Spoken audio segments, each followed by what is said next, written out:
নমস্কার।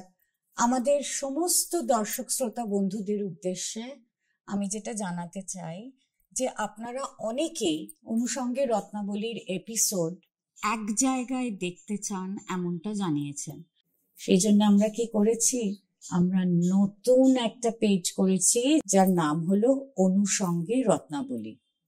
এবারে এই যে আমাদের নতুন করে অবতারণা, এই যে রূপারুর এপিসোডগুলো, সেগুলো সবটাই কিন্তু ওই পাতায় দেখা যাবে। ইনফ্যাক্ট হোমোফোবিয়া গোপনে ছাড়ান এই এপিসোডটাও ওই পাতায় দেখা যাবে। যারা ফেসবুকের সঙ্গে অভ্যস্ত তারা ওই পেজে গিয়ে দেখতে পাবেন। আর আমাদের একটা ইউটিউব চ্যানেলও হয়েছে, সেটাই প্লিজ লাইক, ফলো, শেয়ার আর সাবস্ক্রাইব করতে হবে। কেমন? আপনাদের সুবিধের জন্য।